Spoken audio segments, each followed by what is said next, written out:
If Parliament passes the Tax Laws Amendment Bill of 2018 that was tabled in the House on Thursday, bettors, gamers and gamblers will have to share their spoils with the government.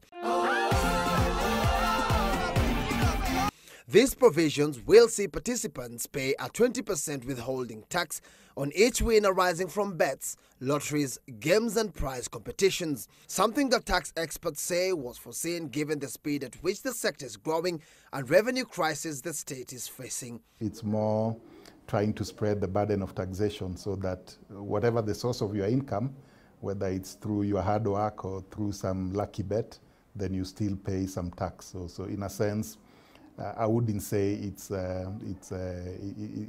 unreasonable. The 20% tax will be deducted from the source and will apply to both residents and non-residents.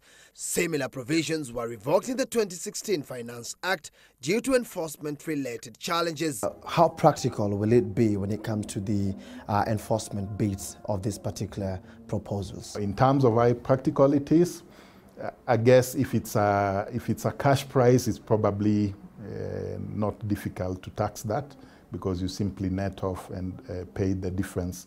If it's a prize that is maybe not in cash form, then you go into issues of how do you value that and account for the correct tax, and where do you get the money to, account for that tax. Does the person who's won, does he have to put in extra money to pay the tax, or will that tax then shift back to the company? So that could present some challenges in terms of implementation. The move is also thought to aim at taming gambling and betting, which according to some is proving addictive. Tuna need to educate. Hiyo ni sawa. Na hiyo ni responsibility yetu na pia na gava.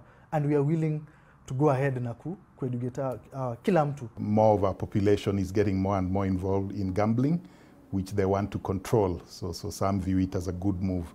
But on the other hand, there are those who view it as, counterproductive. And in what looks like a plus for the gaming companies, the government is proposing to cut by 20% tax charged on their revenues, a move that is somewhat welcomed by the Association of Gaming Operators of Kenya. I want people to understand it from that aspect, not as a reduction from 35, but as a raise from 7.5, 5 and 12.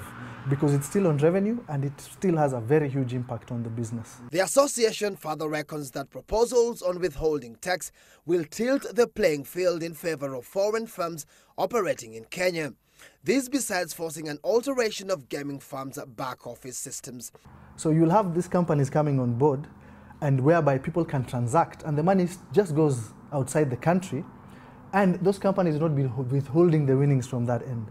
So what will happen, it will be a danger for the local businesses. Ordinarily, such amendments would have been captured in the finance bill for the 2018-2019 financial year. But coming at this time clearly indicates the tight cash position the government is in after the taxmen missed revenue collections by 84 billion shillings. Patrick Igunza, Citizen Weekend.